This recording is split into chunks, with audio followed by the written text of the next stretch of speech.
Amém? Bom dia, igreja. Que a graça e a paz estejam com todos. Pedimos para estar aos pés do Senhor, para ouvir a sua voz. E eu quero, nesta manhã, compartilhar uma porção da palavra de Deus, que tem muito a ver com as músicas que aqui foram entoadas e cantadas, né? E fala sobre consolo, o consolo na hora da aflição. E quando nós falamos que estamos vivendo a campanhas de missões nacionais, lembramos de missionários. E eu creio que, em especial, cada um de vocês conhece um missionário. E alguns até trocam, né, informações, se não e-mails ou cartas, pedindo informação de como está o seu trabalho no campo. E nessas respostas, os irmãos encontram alegria, encontram tristeza e pedidos de oração para que Deus possa agir ou continue a agir na vida e no ministério de cada um deles. Vamos falar um pouquinho sobre aflição, né? Aqui ninguém tem passado por isso, amém? Misericórdia. Aqui todos nós passamos, todos nós enfrentamos aflições. E como nós a encaramos, né? Como estamos encarando essas aflições? Eu a encaro como algo ruim ou algo bom? Em sua totalidade, bom não é. Mas quando Deus permite que passamos por uma aflição, Ele também nos ensina muitas coisas, né? Aprendemos a ser mais humildes, aprendemos a ser mais observadores, aprendemos a amar o próximo, né? A respeitar o próximo. Mas eu quero convidar você a olhar neste momento para as palavras de Jesus, que está em João, capítulo 16, versículo 32. Abra sua Bíblia em João, capítulo 16, versículo 32. E aí eu coloquei: as aflições em Cristo tornam-se leves, suave. Tanto é que lá em Mateus 11, né? Aprendei de mim, que sou manso, entregai, né? Jesus faz esse convite a nós e muitas vezes nós não acatamos ou não entendemos e preferimos lidar com as nossas próprias aflições, com as nossas próprias lutas e pagamos um preço alto, quando na verdade, constantemente, esse Jesus tem nos convidado a ter um fardo mais suave, mais leve. A palavra do Senhor em João 16, 32 diz: eis que chega a hora e já se aproxima, em que vós sereis dispersos, cada um para a sua parte, e me deixareis só, mas não estou só, porque o Pai está comigo. Aqui Jesus está declarando o cuidado de Deus para com ele. Todos nós temos as nossas próprias aflições. Todos nós somos colocados diante de aflições peculiares, né? Às vezes as mesmas surgiram de acordo com a minha, com a tua decisão. Então as nossas decisões, elas provocam às vezes, ou quase sempre, essas aflições. E aí, um texto aqui que nos dá um apoio, está em Jó 19, 25, nós vamos usar Jó como o indivíduo aqui referência para esse tipo de trabalho, ou seja, de aflição, de suportar ou como suportar e fazer com que as mesmas se tornem leves em nossas vidas. Jó 19, 25, ele diz: porque eu sei que o meu Redentor vive, e que por fim se levantará sobre a terra. Então, mesmo que você, no seu dia a dia, ao sair daqui, você vai enfrentar o seu problema, a sua luta, né? E cada um de nós temos essa luta, em casa, na família, no casamento, no trabalho, as finanças, a vida espiritual, o abandonar um pecado, é uma luta, é uma aflição, cada um de nós temos, e Jesus disse: olha, você vai, cada um enfrentar a sua. Aí, olhando para o exemplo de Jó, Jó diz: olha, eu tenho essa aflição, eu passo por ela, mas eu sei que aquele que cuida de mim, ele está vivo, e ele não me abandona, ele não está longe, está perto, e se levantará na hora certa, né? No momento certo, no momento exato. Queridos, eu tenho certeza que vocês conhecem a história de Jó, e pode perceber que ele viveu a mais amarga e, ao mesmo tempo, a mais doce experiência pela qual um ser humano poderia passar. Ele teve os dois extremos, viveu os dois extremos. Era um homem íntegro e abençoado, mas porque cria na soberania de Deus, nunca confiou que sua integridade seria suficiente para livrá-lo dos infortúnios, tanto que recebeu a adversidade sem questionar a justiça divina, sem fazer aquilo que às vezes, fazemos. Senhor, por que isso? Por que estou passando por isso? Por que eu estou perdendo uma pessoa tão querida? E às vezes a nossa pergunta deveria ser o contrário: o que o Senhor quer me ensinar com isso?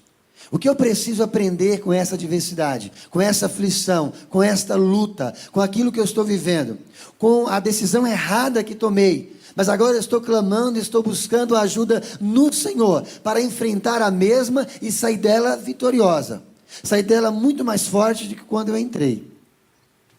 O que o Senhor quer ou está me ensinando? Então Jó, ele cria, constantemente, ele acreditava que o Deus em que ele confiava e esperava, agiria na hora certa, do modo certo, não importando a luta que estava passando. Ele não questionava a justiça divina. Deus permitiu que Jó sofresse perdas, perdeu tudo que tinha, bens, dignidade, respeito, amigos, familiares. Só o que lhe restou foi a companhia de Deus. E não está bom? Mas só o que lhe restou foi isso, foi Deus.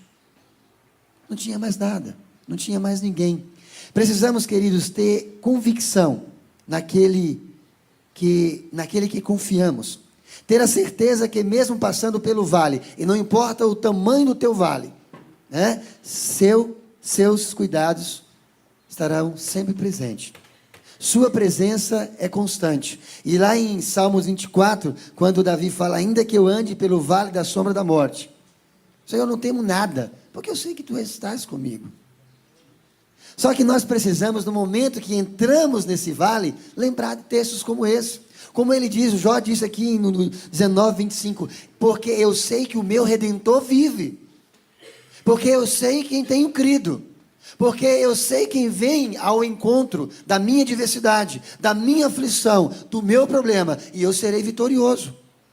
A vitória não vem como eu quero, mas vem como Deus quer, porque Ele é Deus, Ele é soberano. Da mesma forma, Jesus também sabia que seria abandonado, como Jó foi, e como eu e você às vezes somos, no nosso dia a dia, mas que nunca ficaria sozinho, pois Deus estaria com ele. Por isso o texto em João 16:32, o Senhor vocês vão me deixar, vocês vão sair daqui, nós estamos aqui agora cultuando a Deus, vamos para a escola dominical, depois vamos para as nossas casas, mas não podemos perder jamais, ou esquecer jamais, que o Senhor está conosco, que Ele nos acompanha aonde quer que estejamos. Deus nos acompanha aonde quer que formos, seja qual for a circunstância, mesmo em momentos em que ninguém mais poderia ou desejaria estar conosco. Ele está na sua luta, naquele momento em que você clama, em que você busca, em que você pede, Ele está te ouvindo. Na podridão, na situação em que se encontrava o corpo e a sua total desgraça, Jó experimentou profundamente a presença de Deus. Por isso que Paulo diz: é na fraqueza que eu sou, e Jó fez isso.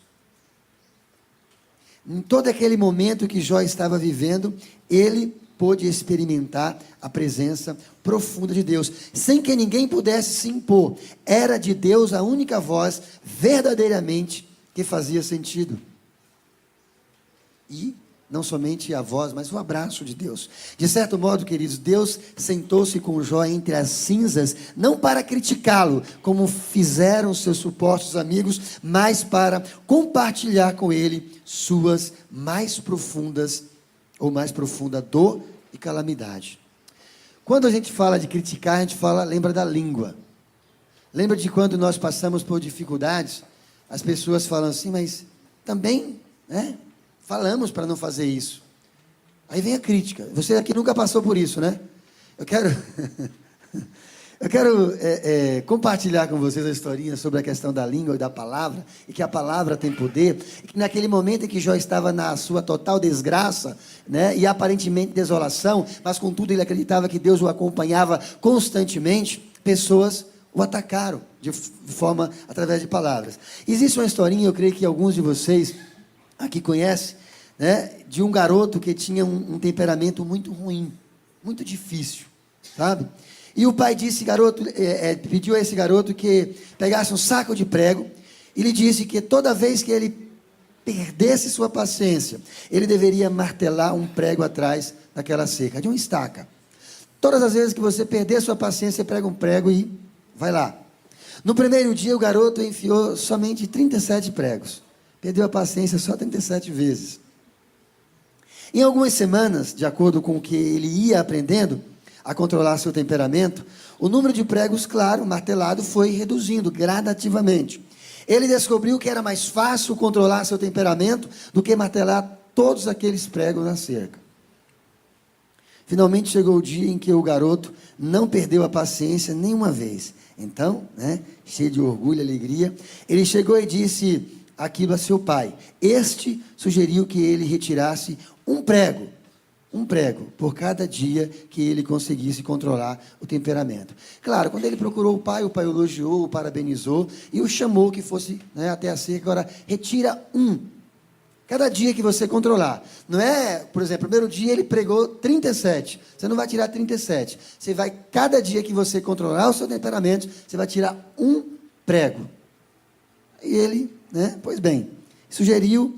E finalmente, chegou um dia que o garoto havia retirado todos os pregos da cerca. Então seu pai segurou sua mão, o levou até a cerca e disse: você foi muito bem, meu filho, mas olha os buracos na cerca, na estaca.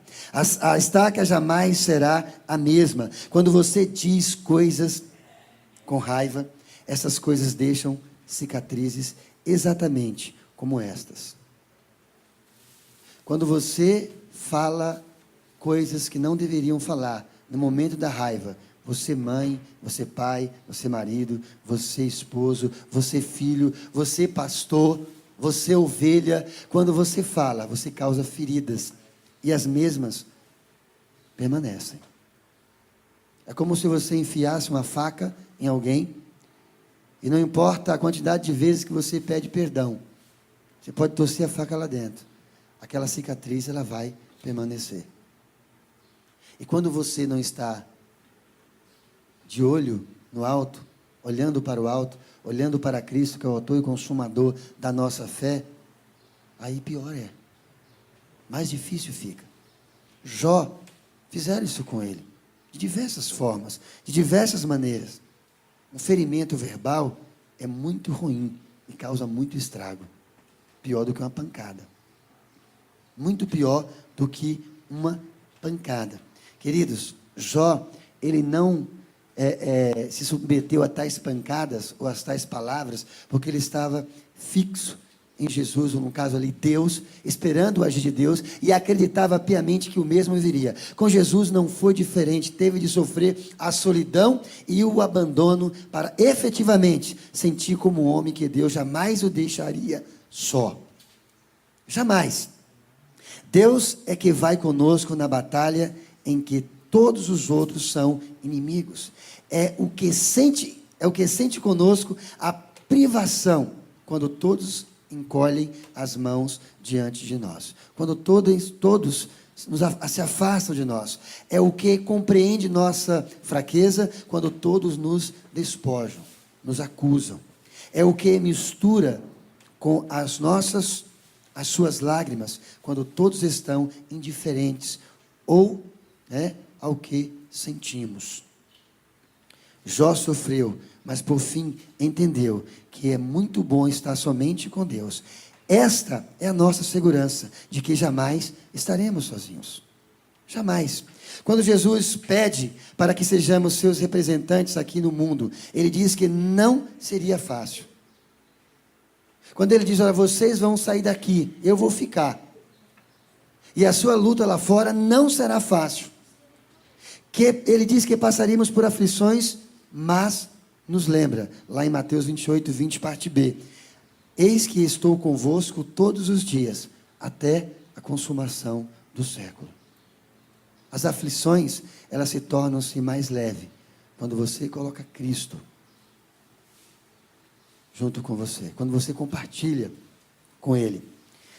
Lá em cima nós lemos o texto onde Jesus diz: eis que chegada a hora, e já se aproximem, que vós sereis dispersos, cada um para a sua parte, e me deixareis só. Mas não estou só, porque o Pai está comigo. Aqui nesse texto de Mateus 28, Jesus está falando para nós: eis que eu envio vocês, eis que vos mando. Alguns estão longe, estão até mesmo em outros países, servindo, sofrendo as aflições de um justo, mas acreditando que Deus é com ele. Alguns de nós saímos aí na semana, enfrentamos tantas lutas, mas Jesus está dizendo: eu sou contigo, eu estou contigo. Você passa por tantos problemas dentro do teu casamento, mas Deus é contigo.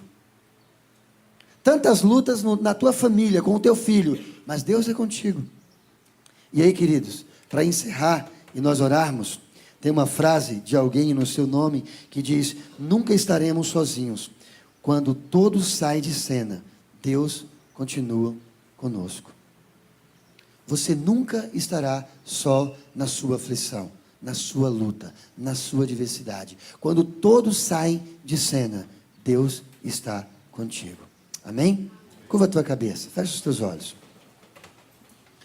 E acredite que a luta que já começou, a aflição que vem aí acompanhando você já há alguns dias, talvez algumas semanas, a mesma, ela se tornará suave quando você se lembrar de textos como esse, de Jesus falando aos discípulos, de Jó declarando: porque eu sei que meu Redentor vive. Quando Jesus diz: eu estou convosco todos os dias. E se nós olharmos para Daniel capítulo 3, versículo 17 e 18, aqueles 3 jovens declarando a um rei tão poderoso, que eles não queriam saber no que o rei acreditava, no que o rei queria que eles fizessem, mas eles declaravam a sua confiança no Senhor, e mesmo que o rei os lançasse em uma fornalha de fogo, ainda assim o Senhor os livraria, e caso o Senhor não os livrasse, ainda assim eles não se submeteriam àquela adversidade, àquele problema, porque eles acreditavam e esperavam na ação de um Deus poderoso, na ação de um Deus que pode fazer aquilo que o homem não faz, que pode fazer por mim e por você aquilo que não temos condições de fazer. Pai, em nome de Jesus, obrigado, Senhor, por esta manhã, por este culto que ora prestamos a Ti. Obrigado pelos louvores, obrigado pela comunhão dos irmãos. Obrigado, a Deus, pela Tua palavra ministrada, que nos desafia tão somente a crer e a esperar no Senhor, que nos desafia tão somente a acreditar que não importa o tamanho da aflição que estejamos passando, ainda assim o Senhor é muito maior que ela, o Senhor está além dela, e nós podemos confiar e esperar no Senhor. Deus, aqui há famílias, há mães, há pais, há casais, há filhos, há pessoas, ó Deus, que no seu interior tem a sua aflição pessoal, e o Senhor conhece. E a minha oração é que o Senhor continue visitando, continue agindo, continue repreendendo tudo aquilo que o inimigo tem lançado contrário à Tua palavra, que caia por terra em nome de Jesus. E Pai, que aqui não seja a minha, mas a Tua mão, do Teu trono de graça e poder, a continuar liberando graça e misericórdia, e que Teu Espírito nos lembre a cada dia que podemos sim proferir, que podemos sim abrir a nossa boca, que o nosso Redentor vive, que o nosso Deus é grande e Ele agirá, e Ele não chega atrasado, chega na hora certa para prover, para nos livrar, em nome de Jesus. Ajuda-nos, ó Deus, e capacita-nos para a Tua honra e para a Tua glória, em Teu nome, Jesus, oramos agradecidos, amém e glória a Deus. Que Deus nos abençoe. Dia 15, queridos, agora um aviso assim, dia 15 de novembro teremos um dia D, um dia de evangelismo, e o projeto Escola de Missões Expresso para a Vida, com a igreja aqui, é claro, acho que mais a igreja do que o projeto, estaremos efetuando um trabalho de evangelismo lá na congregação Jardim Batista. E nós sairemos daqui pela manhã a partir das 7h30. Alguns podem ir de carro direto para lá. Lá teremos um café da manhã e faremos um treinamento para você ir para a rua fazer evangelismo e algumas visitas. E talvez você nunca tenha feito evangelismo de rua. E você vai entender que é muito fácil e gostoso. Simples e prático. Tá? Lá nós tomamos café, almoçamos, teremos um treinamento, faremos trabalho de rua, faremos visitas, à tardezinha teremos um jantar e aí à noite teremos o nosso culto evangelístico. Se de alguma forma você não puder ir no evangelismo, vá à noite, esteja lá à noite conosco para nos ajudar, para estar orando e assim abençoando aquela nossa congregação, tá bom? E você é o nosso convidado. Deus abençoe. Dentro desse clima de missões, eu queria convidar o pastor Paulo. Hoje à noite ele não estará aqui, ele estará na missão Palavra Viva, que comemora aniversário, que é a igreja que ele trabalhou antes de vir para cá. E amanhã, às 5 da manhã, ele está indo para Sergipe, para o seu projeto missionário. Então, gostaria que nós orássemos agora, comissionando o Paulinho para que ele siga firme e forte nessa empreitada. Convido a igreja a se colocar de pé. Pai Celeste, nós queremos te agradecer, ó Deus, por esse despertamento missionário que o Senhor tem colocado no coração da tua igreja. Te louvamos, ó Deus, pela chegada do pastor Osias, que traz, ó Pai, esses projetos de evangelismo que ele desenvolvia lá em Alto Araguaia, e que agora, ó Deus, queremos ver ativos e sendo abençoadores aqui na tua igreja também. Pedimos, ó Deus, que o Senhor abençoe essa empreitada que o pastor Paulo vai, junto com a associação ali do Ferreira, e pedimos, ó Deus, que esses homens que estarão nesta missão possam fazer diferença na vida daquelas pessoas com as quais eles estarão lidando. Oramos assim pedindo a tua direção e a tua condução para a vida deles. Guarda suas famílias que ficam e dá, Senhor, inspiração a eles que vão. Oramos assim por Jesus, hoje e sempre. Amém. Amém. Deus abençoe. Quem é membro da igreja, fica de pé. Quem não é